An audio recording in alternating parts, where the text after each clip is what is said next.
Hi friends, ಮರ್ದಾನಿ 3 ಇದು ರೀಸೆಂಟಾಗಿ Hindi film ಇಂಡಸ್ಟ್ರಿಯಿಂದ ಬಂದಿರೋಂಥ ಒಂದು ಸಿನಿಮಾ ಸ್ಟಾರಿಂಗ್ ರಾಣಿ ಮುಖರ್ಜಿ. ಕರೆಂಟ್ಲಿ ಸ್ಟ್ರೀಮಿಂಗ್ ಇನ್ ನೆಟ್ಫ್ಲಿಕ್ಸ್ OTT ಪ್ಲಾಟ್ಫಾರ್ಮ್. ಕತೆ ಶುರುವಿನಲ್ಲಿ ಬುಲಂದ್ ಶಹರ್ ಅನ್ನೋ ಊರಲ್ಲಿ 2 ಅಪ್ರಾಪ್ತ ಹೆಣ್ಣು ಮಕ್ಕಳು ಕಿಡ್ನ್ಯಾಪ್ ಆಗ್ತಾರೆ. ಅದರಲ್ಲಿ ಒಬ್ಬಳು ಹೆಣ್ಣು ಮಗಳು ನಮ್ಮ ದೇಶದ VIP ಸಿಟಿಸನ್ನ ಮಗಳಾಗಿರ್ತಾಳೆ. ಅದರಿಂದಾಗಿ ಈ ಒಂದು ಕಿಡ್ನ್ಯಾಪಿಂಗ್ ಕೇಸು ಗೌರ್ಮೆಂಟ್ಗೆ ತಲೆನೋವಾಗುತ್ತೆ. ಈ ಒಂದು ಕಿಡ್ನ್ಯಾಪಿಂಗ್ ಕೇಸ್ ಇನ್ವೆಸ್ಟಿಗೇಷನ್ ಮಾಡೋಕ್ಕೆ ಸರಿಯಾದಂತಹ ವ್ಯಕ್ತಿ ಶಿವಾನಿ ಶಿವಾಜಿ ರಾಯ್ ಅಂತ ಗೌರ್ಮೆಂಟ್ ಡಿಸೈಡ್ ಮಾಡಿ ಅವ್ರಿಗೆ ಈ ಕೇಸ್ನ ಹ್ಯಾಂಡ್ ಓವರ್ ಮಾಡ್ತಾರೆ. ಈ ಕೇಸ್ನ ಇನ್ವೆಸ್ಟಿಗೇಷನ್ ಮಾಡಬೇಕಾದ್ರೆ ಪೊಲೀಸರಿಗೆ ಆ ಒಂದು ಸಿಟಿಯಲ್ಲಿ ತುಂಬ ಜನ ಅಪ್ರಾಪ್ತ ಹೆಣ್ಣು ಮಕ್ಕಳು ಮಿಸ್ಸಿಂಗ್ ಆಗ್ತಾ ಇದ್ದಾರೆ ಅನ್ನೋ ಶಾಕಿಂಗ್ ವಿಷಯ ಗೊತ್ತಾಗುತ್ತೆ. ಆಗ ಪೊಲೀಸರಿಗೆ ಒಂದಷ್ಟು ಲೀಡ್ಸ್ ಸಿಗುತ್ತೆ. ಅದನ್ನು ಅವರು ಫಾಲೋ ಮಾಡಿಕೊಂಡು ಹೋದಾಗ ಪೊಲೀಸರಿಗೆ ಈ ಎಲ್ಲ ಹೆಣ್ಣು ಮಕ್ಕಳ ಮಿಸ್ಸಿಂಗ್ ಕೇಸಸ್ ಹಿಂದೆ ಒಬ್ಬಳು ಲೇಡಿ ಡಾನ್ ಇದ್ದಾಳೆ ಅಂತ ಗೊತ್ತಾಗುತ್ತೆ.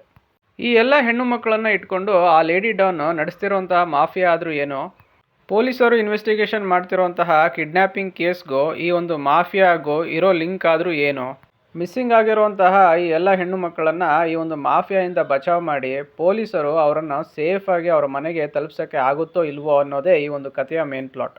ಆ್ಯಕ್ಟಿಂಗ್ ವಿಷಯಕ್ಕೆ ಬರೋದಾದರೆ ಶಿವಾನಿ ಶಿವಾಜಿ ರಾಯ್ ರೋಲ್ ಮಾಡಿರೋದು ರಾಣಿ ಮುಖರ್ಜಿ. ಅವ್ರದ್ದೇ ಆದಂಥ ಸ್ಟೈಲಲ್ಲಿ ಈ ಒಂದು ರೋಲ್ನ ಜಸ್ಟಿಫೈ ಮಾಡಿದ್ದಾರೆ. ಲೇಡಿ ಡಾನ್ ಅಂದರೆ ಅಮ್ಮನ ಕ್ಯಾರೆಕ್ಟರ್ ಮಾಡಿರೋದು ಮಲ್ಲಿಕಾ ಪ್ರಸಾದ್. ನನಗೆ ಅವರ ಆ್ಯಕ್ಟಿಂಗು ಈ ಫಿಲಮಲ್ಲಿ ಇಂಪ್ರೆಸಿವ್ ಅಂತ ಅನ್ನಿಸ್ಲಿಲ್ಲ. ಈ ಕತೆ ತುಂಬ ಎನರ್ಜೆಟಿಕ್ ಮತ್ತು ಖಡಕ್ ವಿಲನ್ ಕ್ಯಾರೆಕ್ಟರ್ನ ಡಿಮ್ಯಾಂಡ್ ಮಾಡುತ್ತೆ, ಬಟ್ ನನಗೆ ಅದು ಯಾವುದೂ ಅವರಲ್ಲಿ ಕಾಣಿಸ್ಲಿಲ್ಲ. ಡೈರೆಕ್ಷನ್ ವಿಷಯಕ್ಕೆ ಬರೋದಾದರೆ ಕತೆ ತುಂಬ ಇಂಟ್ರೆಸ್ಟಿಂಗ್ ಆಗಿ ಬರ್ಕೊಂಡಿದ್ದಾರೆ. ಎಕ್ಸಿಕ್ಯೂಷನ್ಗೆ ಬರೋದಾದರೆ ಸ್ಕ್ರೀನ್ ಪ್ಲೇ ತುಂಬ ಕಡೆ ಸಪ್ಪೆ ಅಂತ ಅನ್ನಿಸ್ತು ನನಗೆ.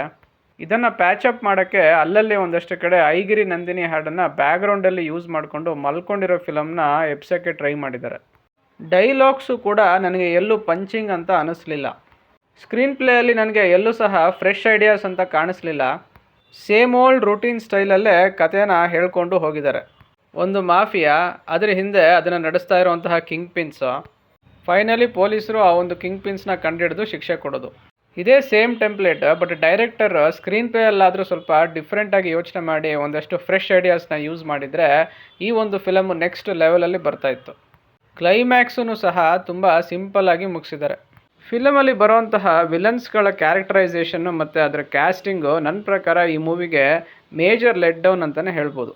ಯೂಶ್ವಲಾಗಿ ಫಿಲಮಲ್ಲಿ ವಿಲನ್ ಕ್ಯಾರೆಕ್ಟರು ಆಡಿಯನ್ಸ್ಗೆ ಭಯ ಹುಟ್ಟಿಸ್ಬೇಕು, ಆದರೆ ನನ್ನ ಪ್ರಕಾರ ಈ ಮೂವಿಯಲ್ಲಿ ಬರುವಂಥ ವಿಲನ್ಸು ಒಂದು ಚೂರು ಇಂಪ್ಯಾಕ್ಟ್ ಮಾಡಲ್ಲ. ಸೆಕೆಂಡ್ ಹಾಫ್ ಆಫ್ ದ ಮೂವಿಯಲ್ಲಿ ಒಂದೆರಡು ಕಡೆ ಟ್ವಿಸ್ಟ್ ಆ್ಯಂಡ್ ಟರ್ನ್ಸ್ನ ಆ್ಯಡ್ ಮಾಡಿದ್ದಾರೆ, ಬಟ್ ನನಗೆ ಅದು ಯಾವುದೂ ಸಹ ವರ್ಕ್ ಆಗಲಿಲ್ಲ.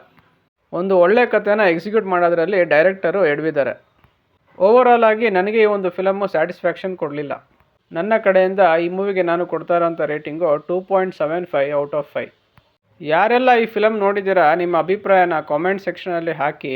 ಈ ವಿಡಿಯೋ ನಿಮಗೆ ಇಷ್ಟ ಆಗಿದರೆ ಲೈಕ್, ಶೇರ್ ಆ್ಯಂಡ್ ಸಬ್ಸ್ಕ್ರೈಬ್ ಮಾಡಿ. ಸಿಗೋಣ ನೆಕ್ಸ್ಟ್ ವಿಡಿಯೋದಲ್ಲಿ. Thank you.